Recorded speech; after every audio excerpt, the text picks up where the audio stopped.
So if we count the Ed Norton Incredible Hulk, we got the Incredible Hulk, Iron I Man think one. you gotta count it because the characters in it, Yeah, they mention shit that's gonna happen. yeah. Iron Man 1, 2, and 3. Thor 1, 2, and 3. Captain America 1, 2, and 3. So that's 10 right there. Then you add in two Avengers movies, right? So that Three, well, two so far. Avengers and Avengers Age of Ultron. right? Because remember, we usually count Civil War as more of a Avengers movie than Captain America. um, Oh yeah, yeah, you're right there. so that's 12. Guardians 1 and 2. So that's 14. We know Black Panther's coming out, so that's 15. Doctor Strange, just throw that in Doctor there. Strange, that's 16. Spider-Man: Homecoming is 17. Am I missing any? Am I missing any? I think as of right now that there's 17 films. No, and then there's the third Avengers is coming out, so that'll be 18 and Okay. 19, I think. So there's two of them, I think. I think no, I think they said they're only going to do one part now. So I think that's that. And we know Captain Marvel's coming, so that's 19. Black Panther's gonna get a sequel too, so that's gonna be Yeah. at least 20. So we'll count that as 20. Black Panther looks fantastic, by the way. Black Panther looks really amazing, and I love that the villains are Killmonger and Claw. I do like that. I think that's I amazing. think Manape's in it too. Yeah, Manape's in there somewhere too. That's amazing. Um, but back to Frank in this series, brutal, bloody. Oh, bloody! There's a lot of blood. That's one thing we could say if you've got like small kids and they read the comics or whatever. This is far more violent than your like current Punisher arc in the Marvel comics. Oh, much. Far more brutal, I think. At least I think. And there's a lot of blood, and it's really violent. And I think what I loved about it also is that it was realistic. You know, the injuries, the bruises, the blood. Like when Rollins is beating the living shit out of Castle, and Russo Jigsaw is wiping off the blood off his face, and the blood just Yeah. keeps pouring out of his mouth because he's been beaten so much. I mean, that to me, that's real. And rule of thumb, once again, if you're beating the living shit out of someone, don't inject them full of adrenaline because they will beat the living shit out of you. Well, we got to get that's close to the end. Oh yeah. There's the was the fifth episode is that when he takes out the dudes in the forest? I believe so. When he went to go find his an Yeah, old unit buddy of Ben, his, Gunner Gunner. or whatever his name was. He went out to the woods when he got shot with the arrow, but Yeah. that one was fucking brutal. That was a pretty awesome scene with him taking out the mercs that came to get him, Oh yeah. and then like the one we were talking about earlier. I think it's episode 10 where it opens up with them spray painting the skull, and that's when the guys try to invade their lair, and he's just got it all rigged up with all kind of shit. And I was like, man, you don't chase the Punisher into his own Oh no. place. Well, even like at the beginning, the very first episode where he's under the name Pete Castiglione, and yes, Pete Castiglione, he has Castle still in his last name. He's trying. He. Everybody thinks he's dead. He's assumed this new life, and they. I think there's people that thought he was alive. Well, there were people that knew he was alive, but there were people that thought he was alive, but they thought he was better just left alone since he Yeah. wasn't fucking shit up But everywhere. those people, the people he was working with at the construction site, they're criminals. They're doing something wrong. They're constantly fucking with him. And you can see he's holding back. But when he's finally able to let Yeah. loose, and he slams and breaks that dude's leg with the sledgehammer. Oh yeah. Oh, I was just like, oh, you done fucked up. He Oh, kills those fucking guys. That's the craziest thing. and then covers He up the just saves murder the one guy. and throws him in a block being filled with concrete. Yeah. Oh man, he is the best. And I don't know. I just love Frank because it's like he does not fuck around at all. He's the one hero like you know you're just you don't want that skull coming at you at all Oh, because you know it's just death. Um, one of my favorite parts of one of my only what was it I always forget the arc with the Watcher's eye for some reason. original sin. Yeah, Original Sin. in Original Sin, I think it's in the first issue when I think Nick Fury or something, they pair up and they send everybody out in teams at the beginning of that, and they pair Doctor Strange with Frank Castle, and Doctor Strange just kind of vaporizes in to the room, into the scene, and Frank's got a guy like chained upside down like in a warehouse, and he's telling him, he's like, I just shot you full of this kind of some kind of drug that he shot into his vein. He said it's gonna slowly start killing you, and then it's really gonna hurt really bad, and you're gonna suffer like for hours in agony with this thing I gave you. Or you could tell me what I want to know, and I'll put a bullet in your head right now.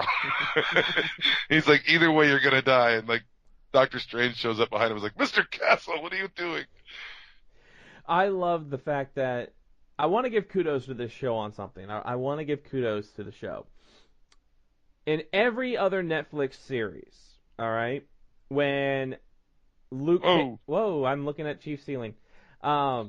When Luke Cage gets injured and he needs somebody to take care of him, or when Daredevil is beaten to shit and he needs somebody to take care of him, who do they always go to?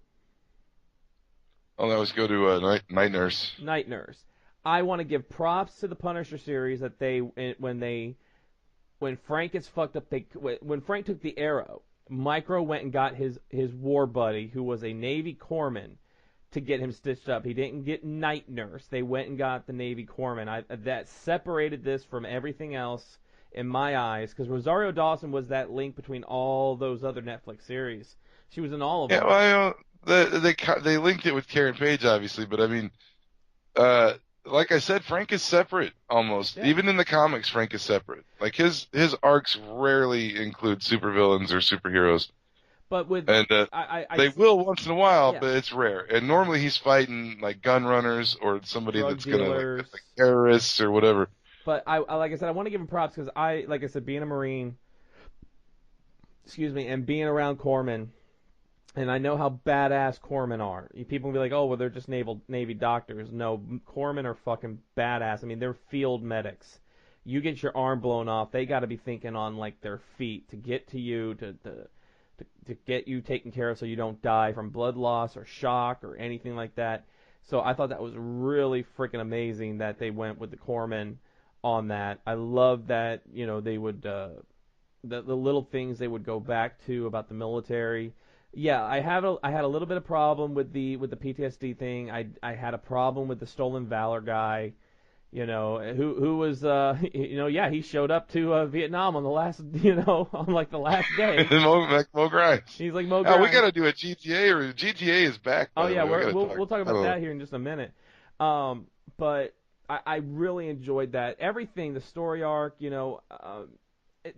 you could. What I also liked was the bond that Micro and Frank built, even to the point when, and rightfully so, and I like the way they handled it. Micro, his family thinks he's been dead for a year. His wife has been grieving for a year. Frank constantly shows up because he's checking on him. He's making. At first, it was he wanted to scout out Micro, but then it was because he really wanted to make sure the family was okay. And when she kisses him, Frank was like, "Whoa, we can't do this." And even though Micro got piss-ass drunk from seeing it, they still were able. It's like I always tell. It's like I tell my wife when she has arguments with her friends and it lasts like days. Micro throws one punch to Frank. Frank throws a punch at Micro, knocks him out, and then goes and takes care of him. The next day, they're like, okay, everything's good to go. They don't drag out the frickin' argument. It's like you and I when we have arguments, and then it's like, hey man, let's go do a show or something. They don't drag it out, and that's because they formed that close bond, and I really think like that's important to those two characters to have done that. They work very closely in the books together. Yeah. For a while, and I was hoping it would be like that. I was hoping it wouldn't be this just animosity all the time where they pulling guns on each other and they for hours and hours. And beats the shit out of him. They slimmed Micro down. You notice that? They slimmed him down. He's a big guy in the books. He's which I did like. The one thing I did like about Warzone was the casting of Wayne Knight as Micro, because he does kind of look like Micro. I thought that was pretty good, but I love this Yeah. Micro. I thought he was really good. I love that he basically he even says he's like I've been wearing my bathrobe and living in a basement for a year. Yeah. I thought that yeah, like I thought that was one of the most important things to get right for this. If they're going to do this Frank and not a different era Frank, You need Micro. uh, you got to do this. If you're going to do it, they got to be buddies. They got to work together closely. They live in a little space. Yeah. Oh, You got to do it right. I love the part where they're driving to Gunners, and Micro opens up the MRE and he mixes the tuna packet in the MRE for Frank, and then Micro pulls out this gigantic sub sandwich, and Frank's like, "The fuck you get that?" He's like, "I made it." He's like, "Did you make me one?" No. That had me dying. I was like, that is fucking hilarious. That Frank's sitting there eating a military style meal, and Michael just pulls out this big old, like, it looked like a cheesesteak, just a big old, like, cheesesteak sandwich. Well, it puts some humor in it for sure. 'Cause it's funny that Frank Castle is this like from the scope of the comic to the Marvel Universe. Frank Castle's a scary motherfucker, and Yeah. for this guy to just be so annoying, he's just so annoying to Frank all the time. His little shit that he does. Like at the end when It's Frank's just dying, funny that when he's dying, he's like, Frank, I betrayed you. Call me an asshole. Call me a shithead. Come on, Frank. Call me an asshole. that's great, and because it's like he is he is a terrifying dude, and one story by Bendis that I do like is I believe he did the Daredevil what was it called? It was the Daredevil story that was like after Daredevil's death. Uh-huh. End of days.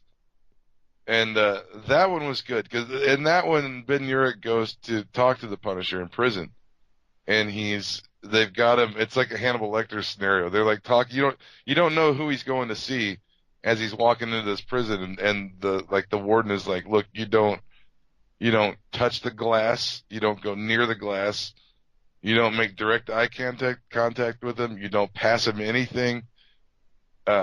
You ask your questions, and you've got this amount of time, and you got to get the fuck out of there. And like basically tell them, don't fuck with this guy at all.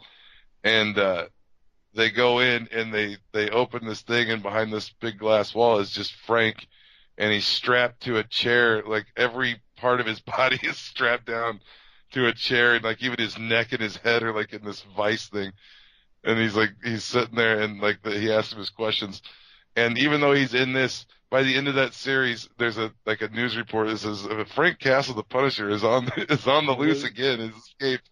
And it's like, oh man, and he's just such a fucking awesome character. He can interact with those super powered characters, but he is a separate thing too. He has his own war, his own mission that doesn't cross paths with those guys, and he doesn't like crossing paths with those guys. Now It just happens sometimes. You got your comic. I got to go get my comics later on this week. But you got your comics last week. Did you pick up the new Punisher? Yes, the 218, I think it is. Yeah, I've got it. It's in my bedroom. I'm going to read it tonight. I was about to say how is it? I've been going back. I'm catching up on old books. Trying to read some stuff, catch up on some stuff, and then I got to go get like maybe 2 or 3 weeks of books after Thanksgiving.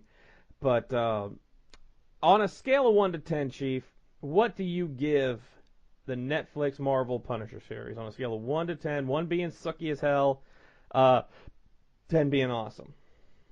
I'd say 7.5. Easy. That's conservative 7.5. If I watched it again, I'm thinking about watching it again because I did like it. Yeah. So I might give it a higher rating after a second viewing, but I'd say it's a solid 7.5. I'm gonna actually give it about an 8 to an 8.5. Like I said, I love the story. I love how the characters were done. Like I said, I had problem with the Lewis Wilson character. I had a lot of issues with that guy.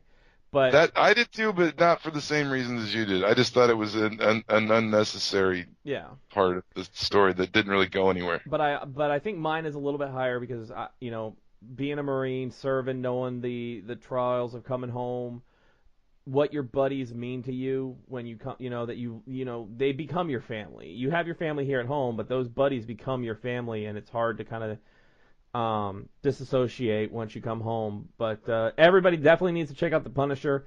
Probably, in my opinion, like I said, probably the best one since Daredevil season 2.